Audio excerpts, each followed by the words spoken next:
नमस्कार मित्रांनो, स्वागत आहे तुमचं ऑल इन मराठी या आपल्या मायबोली भाषेतील यूट्यूब चॅनलमध्ये. मित्रांनो, चॅनलवर नवीन असाल तर आता चॅनलला सबस्क्राईब करून घ्या अशाच नवनवीन व्हिडिओसाठी. प्रश्न क्रमांक पहिला, सर्व इंधनात खालीलपैकीचे कॅलरी मूल्य सर्वात अधिक आहे.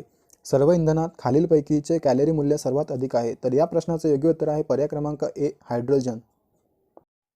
प्रश्न क्रमांक दुसरा, मृतोपजीवी सजीव खालीलपैकी हा आहे. मृतोपजीवी सजीव खालीलपैकी हा आहे. तर या प्रश्नाचं योग्य उत्तर आहे पर्याय क्रमांक सी, किण्व. प्रश्न क्रमांक तिसरा, ध्वनीचा वेग खालीलपैकी मध्ये सर्वात जास्त असतो. ध्वनीचा वेग खालीलपैकी मध्ये सर्वात जास्त असतो. तर या प्रश्नाचं योग्य उत्तर आहे पर्याय क्रमांक ए, स्थायू. प्रश्न क्रमांक चौथा, ऊर्जेचा उत्तम स्रोत म्हणजे खालीलपैकी आहे. ऊर्जेचा उत्तम स्रोत म्हणजे खालीलपैकी आहे. तर या प्रश्नाचं योग्य उत्तर आहे पर्याय क्रमांक बी, कार्बोदके. प्रश्न क्रमांक पाचवा, प्राण्यांमधील सर्वात मोठा संघ कोणता. प्राण्यांमधील सर्वात मोठा संघ कोणता. तर या प्रश्नाचं योग्य उत्तर आहे पर्याय क्रमांक डी, ऑर्थोपोडा. प्रश्न क्रमांक सहावा, खालीलपैकी कोणत्या झाडास आधारमुळे असतात. खालीलपैकी कोणत्या झाडास आधारमुळे असतात. तर या प्रश्नाचं योग्य उत्तर आहे पर्याय क्रमांक सी, मक्का.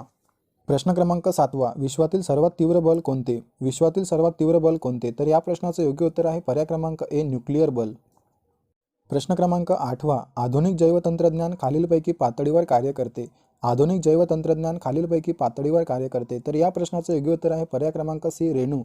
प्रश्न क्रमांक नववा, घरातील सर्व विद्युत उपकरणे खालीलपैकी दाखवतात. घरातील सर्व विद्युत उपकरणे खालीलपैकी दाखवतात. तर या प्रश्नाचं योग्य उत्तर आहे पर्याय क्रमांक बी, समांतर जोडणी. प्रश्न क्रमांक 10वा, HIV विषाणू शरीराच्या कोणत्या पेशीवर हल्ला करतात. HIV विषाणू शरीराच्या कोणत्या पेशीवर हल्ला करतात. तर या प्रश्नाचं योग्य उत्तर आहे पर्याय क्रमांक सी, पांढऱ्या पेशी. प्रश्न क्रमांक 11वा, महाराष्ट्रातील खालीलपैकी हा विभाग पूर्वी निजामाच्या राज्यात होता. प्रश्न क्रमांक 11वा, महाराष्ट्रातील खालीलपैकी हा विभाग पूर्वी निजामाच्या राज्यात होता. तर या प्रश्नाचं योग्य उत्तर आहे पर्याय क्रमांक डी, मराठवाडा. प्रश्न क्रमांक 12वा, अतिपर्जन्याचा जांभाविरहित विभाग खालीलपैकी मध्ये आहे. अतिपर्जन्याचा जांभाविरहित विभाग खालीलपैकी मध्ये आहे. या प्रश्नाचं योग्य उत्तर आहे पर्याय क्रमांक ए, उत्तर कोकण. प्रश्न क्रमांक 13वा, महाराष्ट्रातील भूगर्भातील जलविद्युत प्रकल्प म्हणून ओळखला जातो. महाराष्ट्रातील भूगर्भातील जलविद्युत प्रकल्प म्हणून ओळखला जातो. तर या प्रश्नाचं योग्य उत्तर आहे पर्याय क्रमांक सी, कोयना. प्रश्न क्रमांक 14वा, जगातील 7 समुद्रात यशस्वी जलतरण मोहीम करणारा पहिला भारतीय हा आहे. जगातील 7 समुद्रात यशस्वी जलतरण मोहीम करणारा पहिला भारतीय हा आहे. तर या प्रश्नाचं योग्य उत्तर आहे पर्याय क्रमांक डी, रोहन मोरे. प्रश्न क्रमांक 15वा, महाराष्ट्र मिशन 1 मिलियन हा कार्यक्रम कोणत्या खेळाशी संबंधित आहे.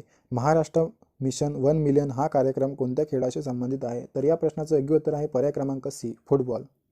प्रश्न क्रमांक 16वा, वस्तू व सेवा कराशीच म्हणजे जीएसटी संबंधित घटना दुरुस्ती कोणती. वस्तू व सेवा कराशीच म्हणजे जीएसटी संबंधित घटना दुरुस्ती कोणती. तर या प्रश्नाचं योग्य उत्तर आहे पर्याय क्रमांक डी, 121. प्रश्न क्रमांक 17वा, शेतीसाठी 24 तास मोफत वीज देणारे पहिले राज्य कोणते. शेतीसाठी 24 तास मोफत वीज देणारे पहिले राज्य कोणते. तर या प्रश्नाचं योग्य उत्तर आहे पर्याय क्रमांक बी, तेलंगणा. प्रश्न क्रमांक 18वा, मुलींना पदवीपर्यंत मोफत शिक्षण देणारे पहिले राज्य कोणते. मुलींना पदवीपर्यंत मोफत शिक्षण देणारे पहिले राज्य कोणते. तर या प्रश्नाचं योग्य उत्तर आहे पर्याय क्रमांक ए, कर्नाटक. प्रश्न क्रमांक 19वा, भारतातील पहिले ई कोर्ट कोठे स्थापन करण्यात आले आहे. भारतातील पहिले ई कोर्ट कोठे स्थापन करण्यात आले आहे. तर या प्रश्नाचं योग्य उत्तर आहे पर्याय क्रमांक बी, हैदराबाद. प्रश्न क्रमांक 20वा, स्वामी रामानंद तीर्थ मराठवाडा विद्यापीठ कोठे आहे. स्वामी रामानंद तीर्थ मराठवाडा विद्यापीठ कोठे आहे. तर या प्रश्नाचं योग्य उत्तर आहे पर्याय क्रमांक सी, नांदेड. हे या प्रश्नाचं योग्य उत्तर आहे. प्रश्न क्रमांक 21वा, पांढरे सोने कोणास म्हटले जाते. पांढरे सोने कोणास म्हटले जाते. तर या प्रश्नाचं योग्य उत्तर आहे पर्याय क्रमांक डी, प्लॅटिनम. प्रश्न क्रमांक 22वा, नॅशनल एड्स रिसर्च इन्स्टिट्यूट कोठे आहे. नॅशनल एड्स रिसर्च इन्स्टिट्यूट कोठे आहे. तर या प्रश्नाचं योग्य उत्तर आहे पर्याय क्रमांक सी, भोसरी, पुणे. प्रश्न क्रमांक 23वा, राष्ट्रीय महामार्ग क्रमांक 16 कोठून कोठे जातो. राष्ट्रीय महामार्ग क्रमांक 16 कोठून कोठे जातो. तर या प्रश्नाचं योग्य उत्तर आहे पर्याय क्रमांक सी, निजामाबाद ते जगदाळपूर. प्रश्न क्रमांक 24वा, सातारा, सांगली व कोल्हापूर ही शहरे खालीलपैकी कोणत्या नदीच्या खोऱ्यात वसली आहे.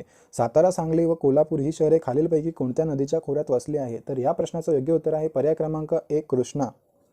प्रश्न क्रमांक 25वा, महाराष्ट्र एक्सप्रेस कोठून कोठे धावतो. महाराष्ट्र एक्सप्रेस कोठून कोठे धावतो. तर या प्रश्नाचं योग्य उत्तर आहे पर्याय क्रमांक 2, कोल्हापूर ते गोंदिया.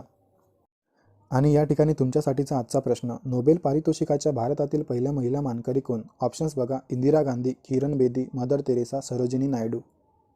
ज्या पण विद्यार्थी या प्रश्नाचं उत्तर येत असेल तर बिंदास कमेंट बॉक्समध्ये कमेंट करून सांगा. उत्तर बरोबर किंवा चुकलं काहीच हरकत नाही, प्रयत्न करणं महत्त्वाचं आहे. आणि तितकंच महत्त्वाचं म्हणजे आपण दिलेल्या प्रश्नाचं उत्तर हे बरोबर आहे की चुकलं हे पुढील व्हिडिओमध्ये चेक करणे हे देखील तेवढेच महत्त्वाचे आहे.